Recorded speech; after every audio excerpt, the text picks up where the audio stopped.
राकेश ने कार रोकी और उतरकर सलोनी के घर का दरवाजा खटखटाया। सलोनी ने दरवाजा खोलते ही कहा, नमस्ते जीजाजी।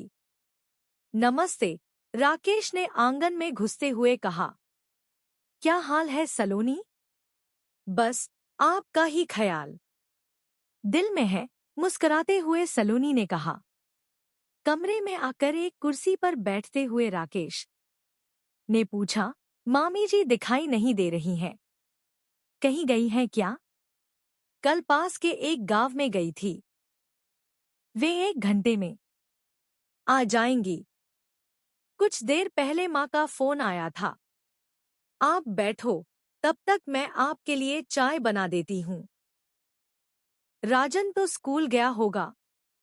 हाँ, वह भी 2 बजे तक आ जाएगा, कहते हुए सलोनी जाने लगी। सुनो सलोनी। हाँ, कहो, सलोनी ने राकेश की तरफ देखते हुए कहा। राकेश ने उठकर सलोनी को अपनी बाहों में भरकर चूम लिया। सलोनी ने कोई विरोध नहीं किया। कुछ देर बाद वह रसोई में चाय बनाने चली गई। राकेश खुशी के मारे कुर्सी पर बैठ गया। राकेश की उम्र 35 साल थी। सांवला रंग, तीखे नैननक्श। वह यमुनानगर में अपने परिवार के साथ रहता था। उसके परिवार में पत्नी बबीता, 2 बेटे 8 साला राजू और 5 साला दीपू थे। राकेश प्रॉपर्टी डीलर था। सलोनी बबीता के दूर के रिश्ते के मामा की बेटी थी। वह जगतपुरा गांव में रहती थी। उसके पिताजी की 2 साल पहले खेत में सांप के काटने से मौत हो गई थी। परिवार में मां और छोटा भाई राजन थे। राजन 10वीं जमात में पढ़ रहा था। गांव में उनकी जमीन थी। फसल से ठीक ठाक गुजारा हो रहा था। सलोनी को पता भी न चला कि कब राकेश उसके प्रति खिंच गया था। एक दिन तो राकेश ने उससे कह दिया था, सलोनी, तुम बहुत खूबसूरत हो। तुम्हारी आंखें देखकर मुझे नशा हो जाता है। दिल करता है कि हर समय तुम्हें अपने साथ रखूं।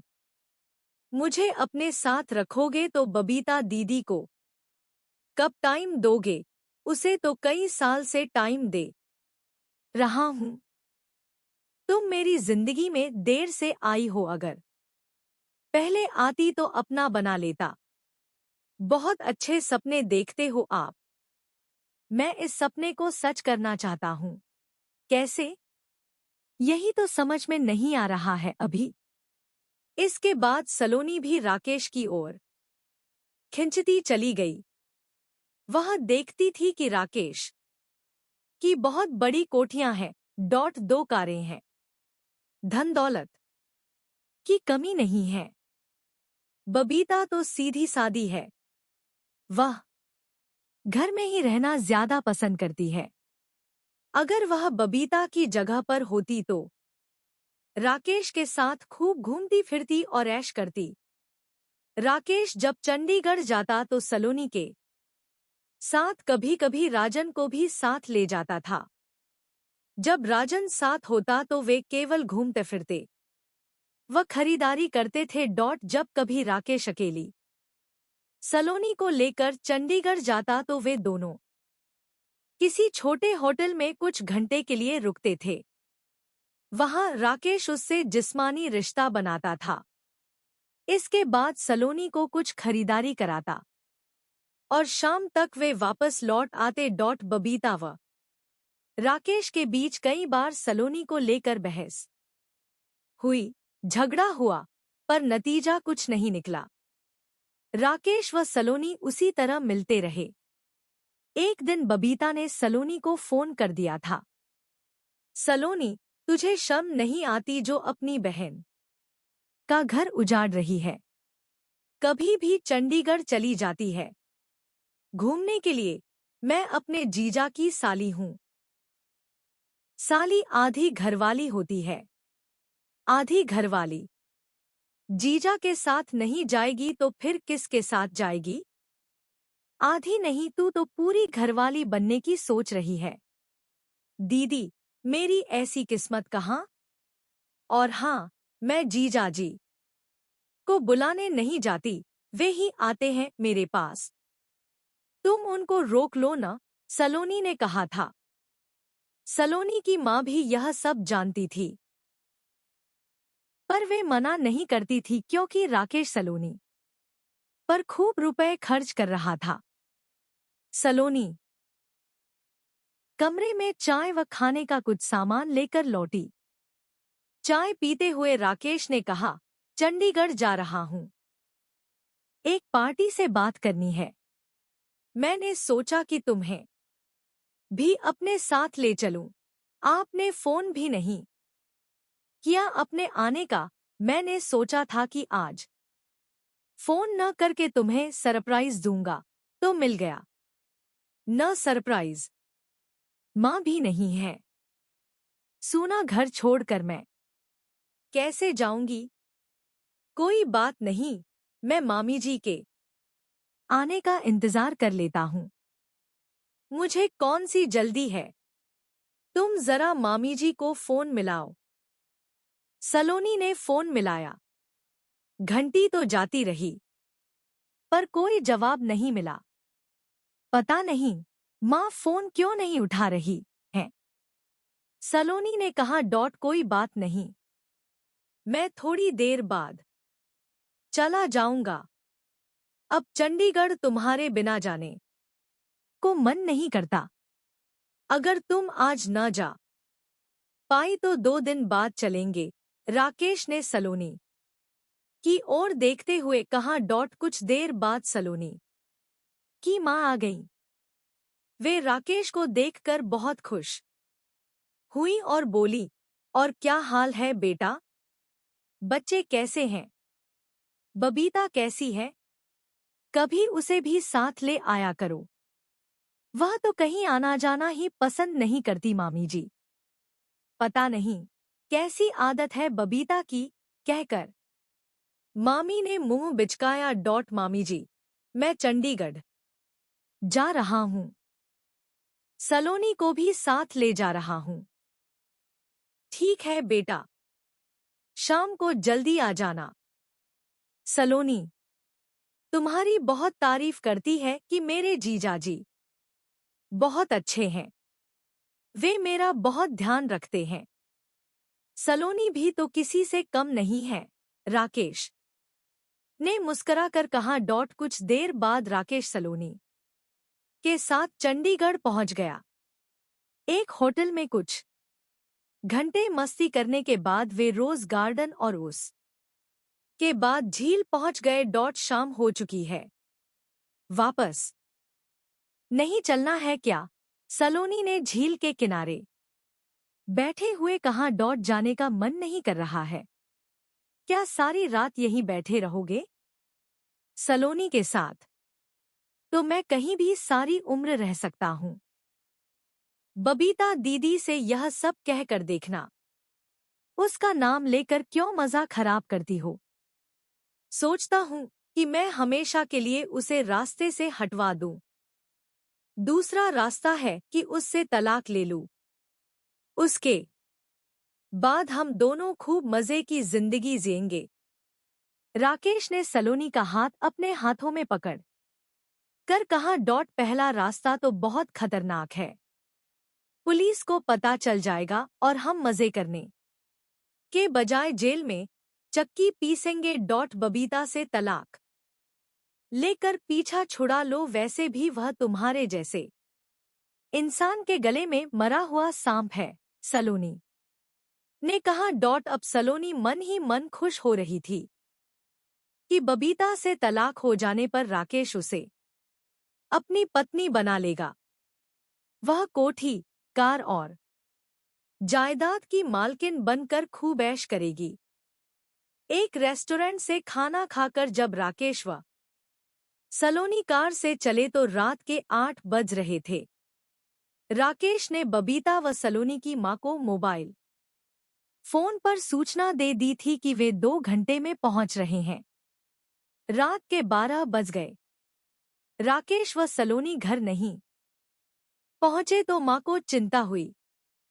मां ने सलोनी के मोबाइल फोन का नंबर मिलाया। फोन पहुंच से बाहर है, सुनाई दिया। राकेश का नंबर मिलाया तब भी यही सुनाई दिया। कुछ देर बाद बबीता का फोन आया। मामी जी, राकेश अभी तक चंडीगढ़ से नहीं लौटे हैं। वे आपके पास सलोनी के साथ आए हैं क्या? उन दोनों का फोन भी नहीं लग रहा है। मुझे तो बड़ी घबराहट हो रही है। बराहट तो मुझे भी हो रही है। बबीता, चंडीगढ़ से यहां आने में 2 घंटे भी नहीं लगते। सोचती हूं कि कहीं जाम में ना फंस गए हों, क्योंकि आजकल पता नहीं कब जाम लग जाए। हो सकता है कि वे कुछ देर बाद आ जाएं। मामी ने कहा। पता नहीं क्यों मुझे बहुत डर लग रहा है, कहीं कुछ अनहोनी न हो गई हो। डर मत बबीता, सब ठीक ही होगा, मामी ने कहा जबकि उनका दिल भी बैठा जा रहा था। पूरी रात आंखों आंखों में कट गई, पर राकेश व सलोनी वापस घर नहीं लौटे। सुबह पूरे गांव में यह खबर आग की तरह फैल गई कि कल दोपहर सलोनी और राकेश चंडीगढ़ गए थे। रात लौटने की सूचना देकर भी नहीं लौटे। उनका कुछ पता नहीं चल रहा है। बबीता व मामी के साथ 3 से 4 पड़ोसी थाने पहुंचे और पुलिस को मामले की जानकारी दी। पुलिस ने रिपोर्ट दर्ज कर ली। पुलिस इंस्पेक्टर ने बताया, रात चंडीगढ़ से यहाँ तक कोई हादसा नहीं हुआ है। यह भी हो सकता है कि वे दोनों कहीं और चले गए हों। खैर, मामले की जांच की जाएगी। आपको कोई बात पता चले या कोई फोन आए तो हमें जरूर सूचना देना। वे सभी थाने से लौट आए। दिन बीतते चले गए, पर उन दोनों का कुछ पता नहीं चल सका। जितने मुंह उतनी बातें। वे दोनों तो एक दूसरे के बिना रह नहीं सकते थे। वे तो चंडीगढ़ मजे करने के लिए जाते थे। राकेश का बस चलता तो सलोनी को दूसरी पत्नी बनाकर घर में ही रख लेता। सलोनी तो उसकी रखैल बनने को भी तैयार थी। सलोनी की मां ने तो आंखें मूंद ली थी, क्योंकि घर में माल जो आ रहा था। नहीं तो वे अब तक सलोनी की शादी न करा देती। 2 महीने बीत जाने के बाद भी जब राकेश व सलोनी का कुछ पता नहीं चला तो सभी ने यह समझ लिया कि वे दोनों किसी दूसरे शहर में जाकर पति पत्नी की तरह रह रहे होंगे। अब वे यहाँ कभी नहीं आएंगे। 1 साल बाद उस इलाके की 2 लेन की सड़क को चौड़ा करके 4 लेन के बनाए जाने का प्रदेश सरकार की ओर से आदेश आया तो बहुत तेजी से काम शुरू हो गया। 2 साल बाद एक दिन सड़क किनारे मशीन द्वारा जमीन की खुदाई करने का काम चल रहा था तो अचानक मशीन में कुछ फंस गया। देखा तो वह एक सफेद रंग की कार थी जिसका सिर्फ ढांचा ही रह गया था। उस कार में 2 नरकंकाल भी थे। कार की नंबर प्लेट सिंपली साफ साफ पढ़ी जा रही थी। देखने वालों की भीड़ लग गई। पुलिस को पता चला तो पुलिस इंस्पेक्टर व कुछ पुलिस वाले भी वहां पहुंच गए। कार की प्लेट का नंबर पढ़ा तो पता चला कि वह कार राकेश की थी। वे 2 नरकंकाल राकेश व सलोनी के थे। बबीता, सलोनी की मां व भाई भी वहां पहुंच गए। वे तीनों रो रहे थे। पुलिस इंस्पेक्टर के मुताबिक उस रात राकेश व सलोनी कार से लौट रहे होंगे। पहले उस जगह सड़क के किनारे बहुत दूर तक दलदल थी। हो सकता है कि कार चलाते समय नींद में या किसी को बचाते हुए या किसी दूसरी वजह से उनकी कार इस दलदल में जा गिरी। सुबह तक कार दलदल में पूरी तरह समा गई। किसी को पता भी नहीं चला। धीरे धीरे यह दलदल सूख गया। उन दोनों की कार में ही मौत हो गई। अगर सड़क न बनती तो किसी को कभी पता भी न चलता कि वे दोनों अब इस दुनिया में नहीं हैं। दोनों के परिवारों को हमेशा यह उम्मीद रहती कि शायद कभी वे लौट कर आ जाएं। पर अब सभी को असलियत का पता चल गया है कि वे दोनों लौट कर घर क्यों नहीं आए। अब बबीता व सलोनी की मां के